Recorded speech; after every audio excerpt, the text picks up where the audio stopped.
En la dorada y efímera historia del dominio de Hollywood a mediados del siglo XX, pocas figuras fueron tan altas, tan imponentes físicamente o tan fundamentalmente revolucionarias como Burt Lancaster. Para el público de la década de 1950 era una estatua viviente de la vitalidad estadounidense, un hombre de rasgos marcados y atractivos, una sonrisa deslumbrante y una gracia muscular que parecía desafiar las leyes de la gravedad. Era el macho alfa por excelencia, un héroe aventurero capaz de saltar del mástil de un barco con la misma facilidad con la que pronunciaba un monólogo impactante. Pero la imagen proyectada en la pantalla grande era solo la fachada pulida de un hombre mucho más complejo y misterioso. Tras la sonrisa de Lancaster se escondía un laberinto de secretos, un corazón político radical y una vida privada que desafió todas las convenciones de la época que él mismo ayudó a definir. Para comprender al verdadero Burt Lancaster, debemos ir más allá de sus actuaciones ganadoras del Oscar y adentrarnos en el polvo del circo, el humo de las casas clandestinas en la playa y las habitaciones tranquilas y revolucionarias donde realmente vivió el hombre pájaro de Alcatraz. Burton Stephen Lancaster nació el 2 de noviembre de 1913 en las concurridas calles de East Harlem, Nueva York, repletas de edificios de viviendas. No nació en el mundo de los guiones ni de las indicaciones escénicas. Nació en el mundo de la supervivencia. Criado en una familia obrera, hijo de un cartero, Burt era un joven inquieto y luchador que encontró su verdadero hogar en el centro comunitario local. Fue allí donde el chico que un día conquistaría Hollywood descubrió por primera vez las anillas y las barras paralelas. En una época donde las calles eran duras, Burt forjó un cuerpo que era tanto un arma como un instrumento. No se trataba solo de atletismo, era arquitectura humana. Junto a su amigo de toda la vida, Nick Cravat Burt, formó un dúo acrobático conocido como Lang y Cravat. No fueron a la escuela de actuación, fueron al circo.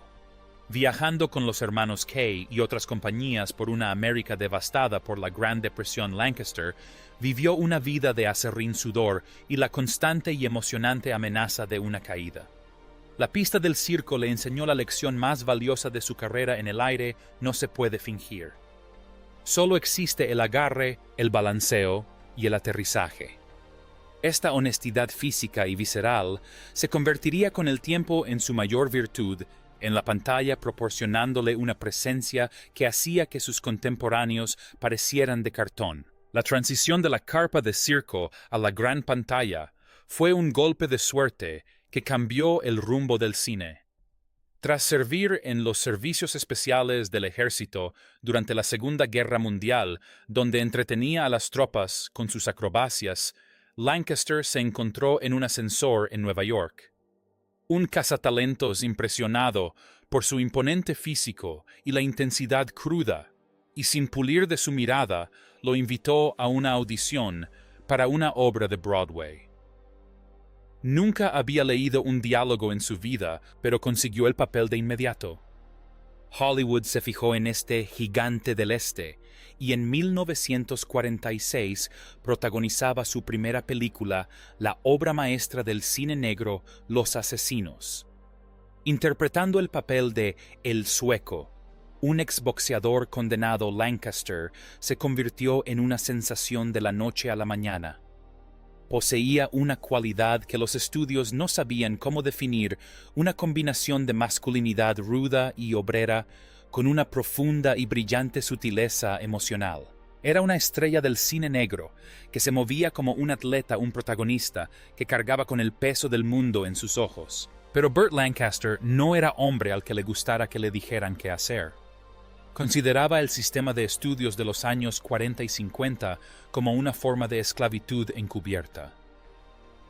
En una decisión que causó gran revuelo en las oficinas ejecutivas de MGM y Warner Brothers, fundó su propia productora, Hecht Hill Lancaster. Fue un pionero, uno de los primeros actores en tomar las riendas de su propio destino creativo. A través de su compañía, produjo películas que los grandes estudios rechazaban proyectos con conciencia social y gran ambición artística, como Marty, que ganó el Oscar a la mejor película al centrarse en la vida tranquila y cotidiana de personas solitarias. Lancaster era un rebelde en la sala de juntas, utilizando su poder de taquilla para proteger la integridad del arte que tanto amaba.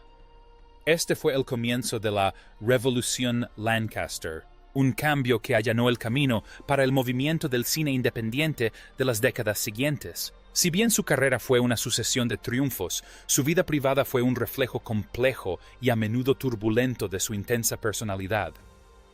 Su primer matrimonio fue con June Ernst, una trapecista perteneciente a una dinastía de artistas aéreos. Ella era una mujer de las nubes, una artista audaz que igualaba la destreza física de Burt. Su matrimonio fue un torbellino de sueños circenses compartidos, pero también un vestigio de su vida anterior. A finales de la década de 1930, cuando las luces del circo comenzaron a atenuarse y el atractivo del escenario creció, el matrimonio se rompió. La cronología exacta de su divorcio sigue siendo objeto de debate histórico, envuelta en la ambigüedad de un hombre que ya estaba aprendiendo a manejar su imagen pública. Luego llegó Norma Anderson.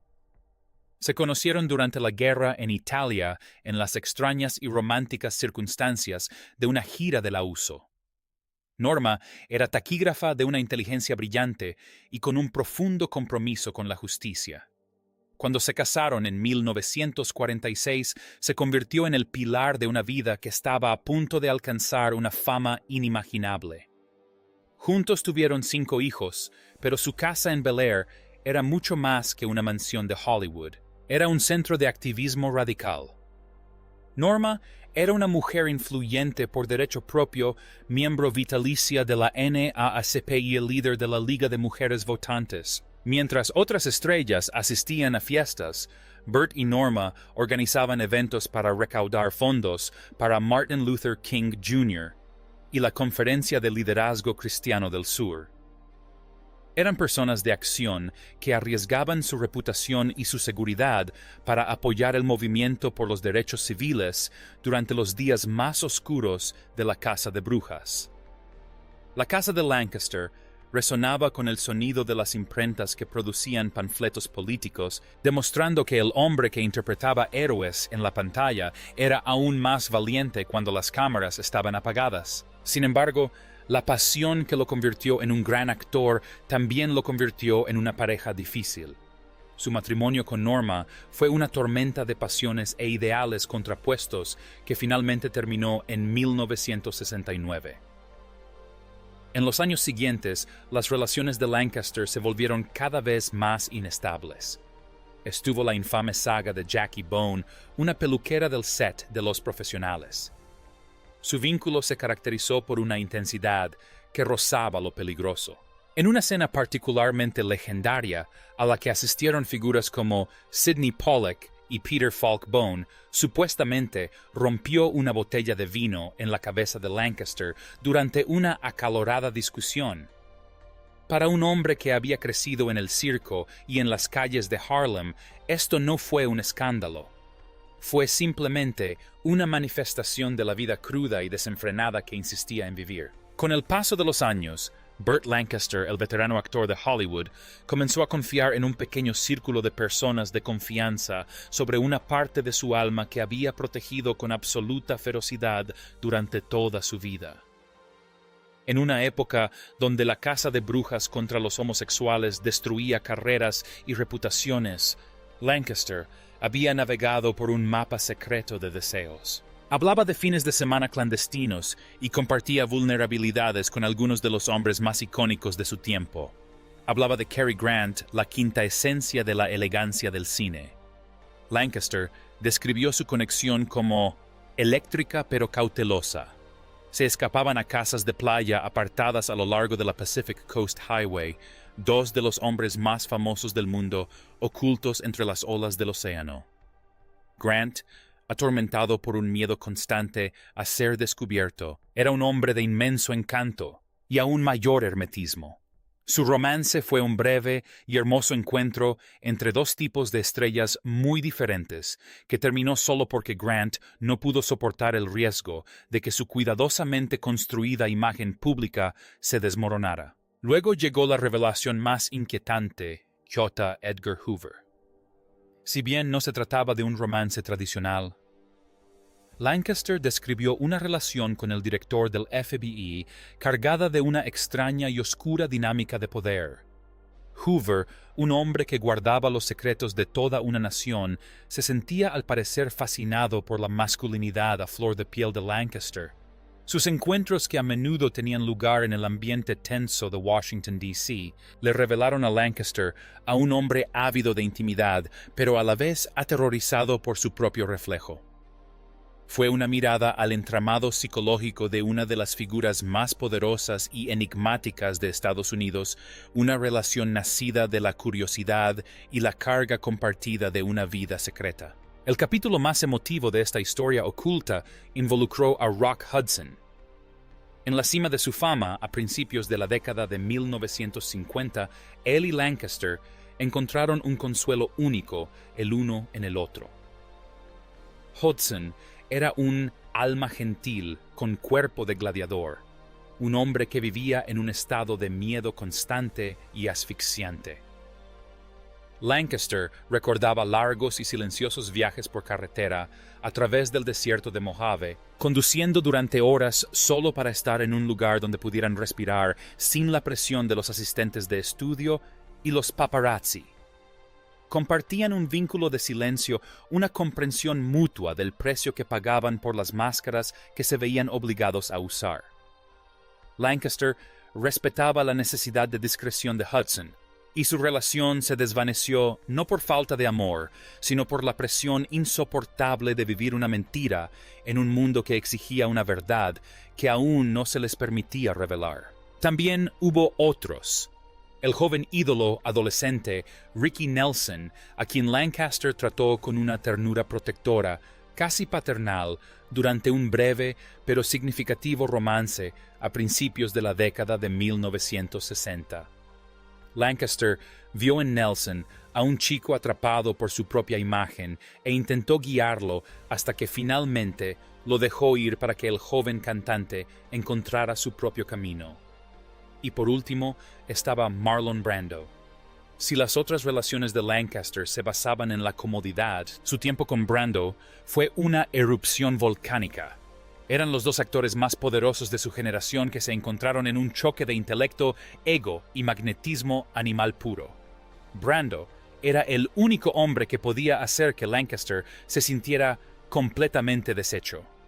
Su romance fue una caótica batalla de titanes intermitente, alimentada por un deseo mutuo de conquistarse el uno al otro, que solo terminó cuando sus personalidades chocantes hicieron insoportable la carga del secreto. Al llegar los años 80, el intrépido acróbata se había convertido en un filósofo de la pantalla con una melancolía que reflejaba su edad.